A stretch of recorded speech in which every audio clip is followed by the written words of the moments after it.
Cole, how you doing? I'm alright. You look a bit better than last time I saw you. Yeah, people keep saying that. Does that mean fat or just no bruises? I think that's what it means. Yeah. Alright, okay. Yeah. Your head was covered in bruises and welts. And Yeah, I was bad shape after that last fight. Yeah, it's a pretty brutal fight. I come off on the worst end of it, but it was a good fight. I think people enjoyed the fight. Yeah, so if you want to take anything from it, that's what I'll take.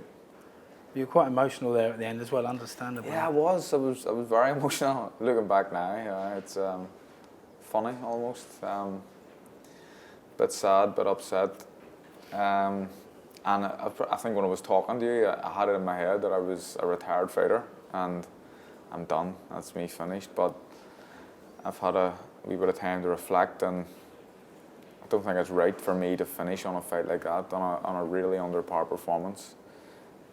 After the career I've had, you know what I mean? It would be sad to finish on something like that. I still believe in winning a world title. That's the bottom line. That's why I'm hoping to continue if I get the right fights.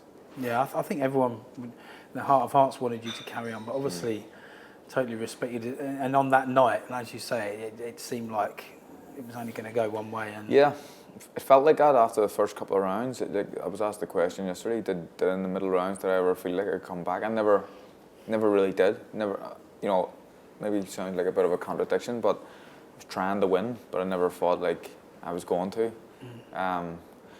I was consciously thinking like throughout the fight, just don't get stopped, and I didn't. And your wife and kids, did you? I know you went away for Christmas. Yeah, and went away over the New Year, and I spoke to my wife, and I think I told her I'm done, and she was over the moon about that. I probably told my kids then I think I'm done as well, but yeah, probably shouldn't have done that. And then after a week or 2 weeks of reflection and speaking to people close to me, I've came to the decision that if I get the right fights, I'll continue to fight on.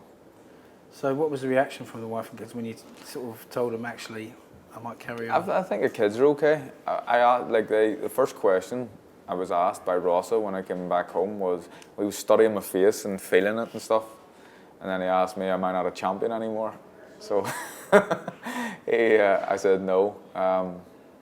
A few weeks later, I asked him, I kind of told him, because they miss me being away from home, so I told them I'm going to be at home a lot more, I'm not going to box anymore. They were happy at that, but when I told them I was going to box, I want to be a champion again, they were happy about that too, so they're all on my side.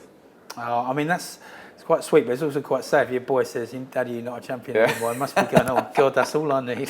Nah, he's funny. Do you know what? It makes you laugh. The kids are brilliant to say what they want, and it was funny. He didn't get a slap, don't worry.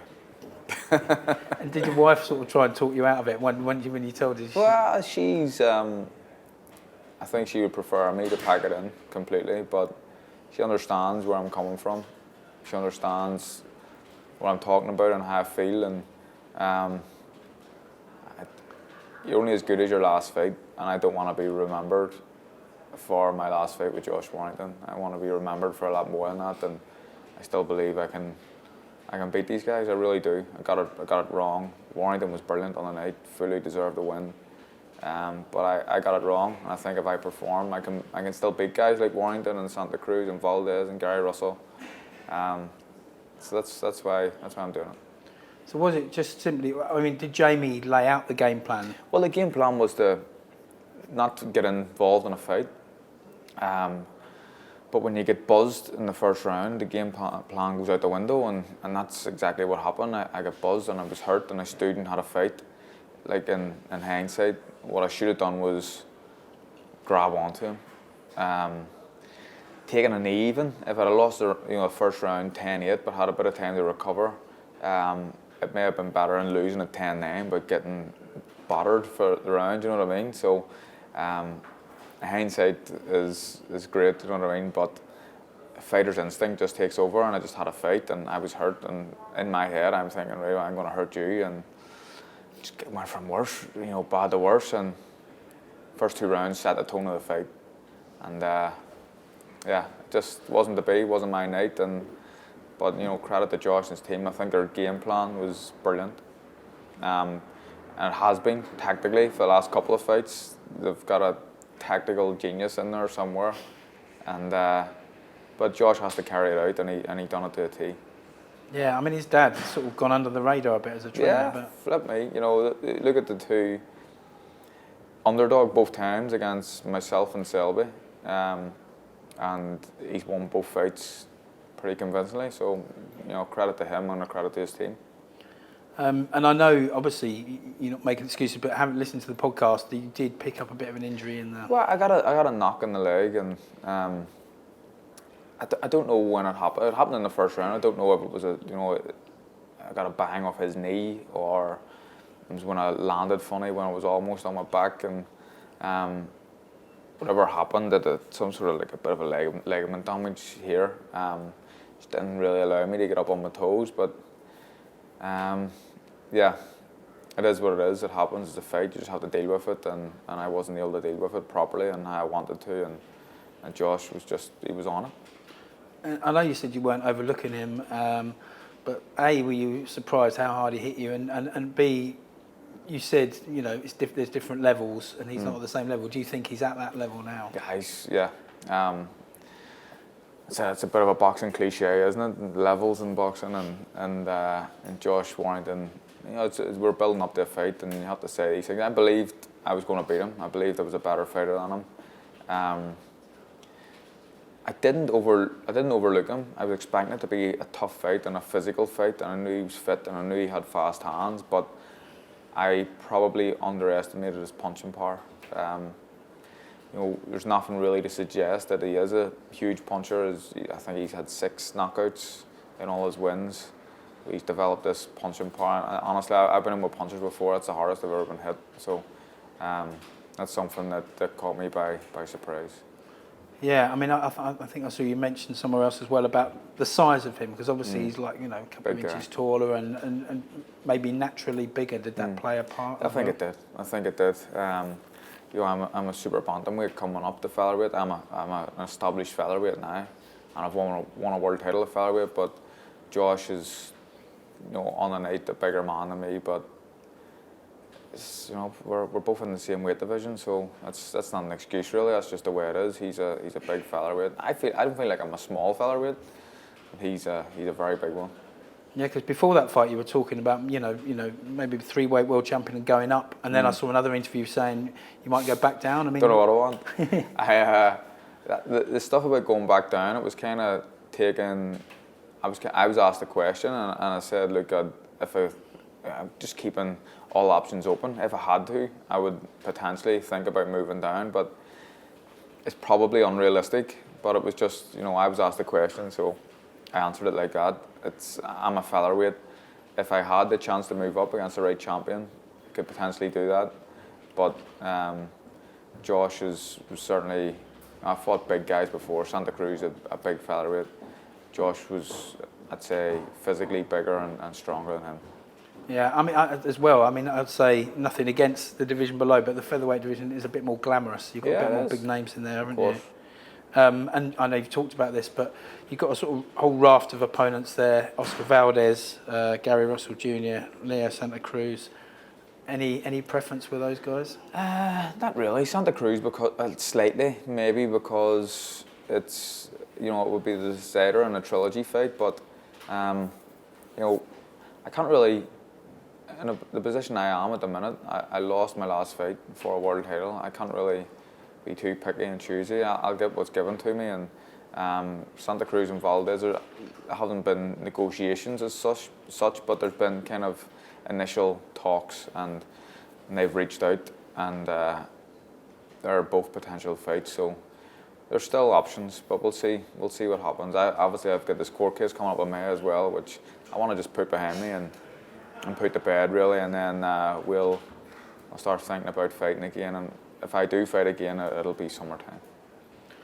Yeah, and with that in mind, I know you just want the big fights now, but given the gap of time between, like that'd be 8 months, do you think you'd need realistically like a tune-up fight? Potentially, maybe, but I don't think I need it. I think the break will do me good, and you know, I had a pretty active year last year. It was, you know, back-to-back camps, so I'm taking over. I'm trying to keep my belly off. I'm keeping a base level of fitness at the minute, but I don't think I would need a tune-up. But if that's an option, then we'll look at that too. And if you did have a big win, you know, you get you say it's the trilogy fight with Santa Cruz, for instance, you win that, or you beat one of the big boys. Are you then tempted to retire and come out on the top, or do you think that would drive you on to potentially? But then, if you do beat one of the big boys, then you'd be talking about the Warrington fight again. So that's another avenge I would like to, or loss I would like to avenge at some point, and we'll see what happens. The idea and the plan is to go out on top. I'd like to go out on a big win of my career and not be a guy chasing a win. But we'll see. We'll know more, I suppose, in the next few weeks. But yeah, we'll see what happens. Yeah, we saw Josh a couple of days ago, and he said, first of all, he said he thought you were going to retire, but he's glad you haven't, and he'd like you to beat one of the big boys so that you and him can have the unification fight. Well, that's great. And so, do you know what? It's strange. Like, I always had a respect for Josh, but it's like when you share a ring with a man for 12 rounds, you gain like the utmost respect for him and him and his team, and they're good people. So, yeah, I hope he keeps to his word. I think he will. Well, that's what he said at the end. He said you can't explain it with fighters, you know, generally. I mean, obviously there's some fighters that people that just don't get on, but just that moment at the end when it's all finished and you just... It's strange. It really is. There's some fighters that, you know, me and Kiko Martinez, for example, had the real rivalry and the build-up and a bit of hatred even, but apart from the language barrier, I think I'd be pretty good friends with Kiko, and because we fought, and it's the same with Josh. He's a good guy.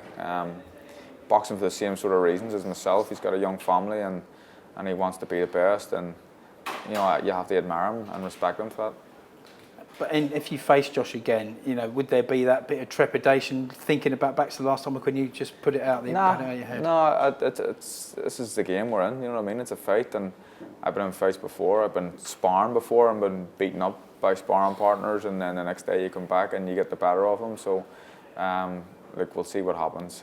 There is no easy fights for me for the rest of my career, however long that may be. I just want to be fighting at the top. And if a fight with Santa Cruz, Valdez, Guy Russell or Josh Warrington comes up again, it's not going to be easy, but I'll do my best. Looking ahead to Warrington Galahad, how do you see that one going? I think that Warrington beats him.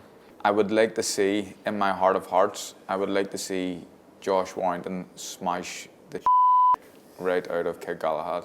I hope he wins a fight. That's me being brutally honest. I hope he beats him from pillar to post.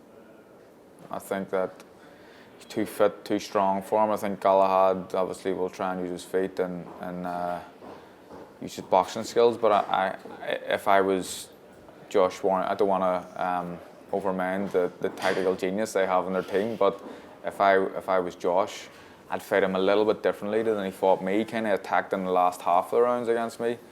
I would just be on his chest from start to finish. And the thing with Kid Galahad is you hear these good stories about him sparring and you hear rumours that he's brilliant in the gym, but he still hasn't fought anyone, and that could be the difference. Like he fought an American there a few fights ago who was kind of fringe world level, but apart from that, he hasn't done a great deal. But this is his big chance as well. But I just think that Warrington's going to be too fit and too strong, and ultimately that's going to be the difference.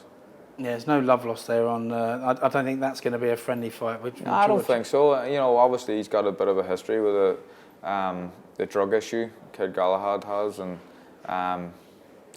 no one likes to see people that have been caught cheating succeeding. So I think the whole world will be on Josh Warrington's side. I certainly am. Just one thing I forgot to mention: when Andy Murray retired, did that have any bearing on your? I talked about that a little bit. I think if I had announced my retirement when Andy retired, I just would have went under the radar because his was such a big deal. So that's probably why I haven't retired.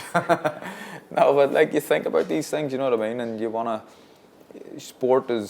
Any sport is a short career, and I'm in the most brutal sport of all, and boxing, and you can't go on forever. Andy Murray's got his own problems and his own issues with injuries, and he doesn't want to be a guy who's not performing at the very high level because he's already been there. And I'm the same. I've been at the very top. I know what it's like. I rung down the ladder, and I don't want to do that again. Yeah, it just with him though, he's obviously he physically can't do it anymore. Did you think? Well, you physically can still do it? Yeah, I still can. And the thing is, like, I had a good camp. I sparred pretty well. If I had been getting beaten up in camp and then get beat up by Josh Warrington on the night, I may have been thinking about retirement. But because I sparred well, I know I've still got it. I just got it wrong on the night, and that's it. That's one of the reasons why I've chose to carry on. And just finally, just with Jamie, I mean, obviously you two got a really good relationship. Trainer of the year, and then he's had like 2-3 losses. Yeah.